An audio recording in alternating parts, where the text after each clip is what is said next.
All-purpose cream. Yan. Naka-pressure pag si ma'am magluluto. Pakibilisan, Miss B. Ganyan ka ba talagang kumilos? Ang bagal. Parang nalilito ako, hindi ko tuloy alam yung kukunin ko. Sugar.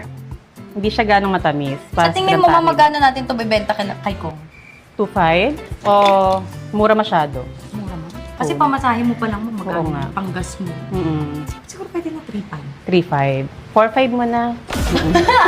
Yan, pwede na rin si gata. Ah, ilalagay lang pala lahat. Kapag kumulo na siya, lalagyan natin yung cornstarch slurry. Ah, okay. Tapos papalamigin na lang yun na siya. Oo, yun na. Oo, at dito, pwede na tayo mag-isa. Habang hinahaulo mo yan, Miss B, mag-iisa na ako. May mantika po kayo? Wala. Wala. Ano ba naman tong bahay ni Miss B? Nakapagpulam eh. No? May airbus, gamit. walang mantika. Pwede na ako dito po. Butter. Yan. Onion. Ma'am, hindi talaga to apo yan. Ay, hindi nakabuka. Kaya parang nangangalay na ka, parang walang Hindi kasi kulo. ang first procedure ng maha, dapat nakapatay yung apoy. Ah, pag nilagay yung mga ingredients, dapat nakapatay yung... Kasi nagtututong siya, nagbabrown sa ilalim.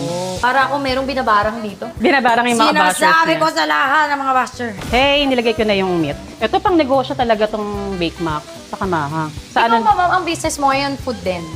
Real estate, hindi lang alaw ng followers. Lalagyan Okay, muna next. natin ng pepper to. Miss B, ko na maglagay ng pepper. Ayan! Uy, gusto ko ito pangarap ka na! I remember it on TV!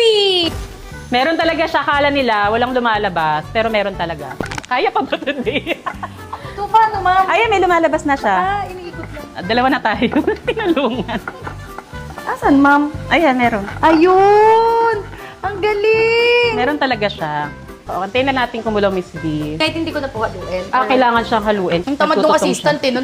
Pwede pang hindi nahaluin. Bali, ma'am, parang small laude ka pala. Trip-trip Hindi lang naman. yung luto-luto. Kasi talagang ang main ni ma'am is build and Business sell. talaga. Ngayon may new business na naman kami. Ano yun, ma'am? Fiber drink, La Ay, Beauty. wow. Abangan niyo yan, oh. Oo. Ano yun, ma'am? Paano nakakagawa ng resin? Kasi di ba, ma'am, pag nakasusulat ka ng kanta, Ganun din. di ba, pag susulat ka ng kanta pag broken-hearted ka or kapag sobrang saya mo, Ah. ikaw, ma'am, paano ka nakakawag ng recipe pag gutom? Magutom ka nga. Pero paano, ma'am? Bigla na lang na Pag may tunog ka, idea. tas pork giniling na lalagyan ng ganon? Hindi, pag may naisip ako na gustong lutuin, PPM ko yung sarili ko sa Messenger. Sample kansi. Sulat ko lang yon. Then before ko i-shoot, igagawa ko na ng recipe. Pag hindi ko alam isang recipe, magse-search ako na magse-search. Paano mo malalaman, ma'am, na parang ito yung gusto kong maging lasa or maging luto nito? Kasi guys, imagine niyo kung ba't ang gulo ng utak ko Oo. sa paano paggawa ng Sige. recipe. Kunwari may baboy. Oo. Paano ko gagawin tong baboy na to ng luto na hindi pa naiimbento sa buong Pilipinas? Paano luto yun? Eh halos lahat ng alam kong luto doon nagawa na. Ako naman, iba yung atake kasing ginagawa ko dyan. For example, di ba, humba. Lahat may recipe ng humba. Same-same lang ako.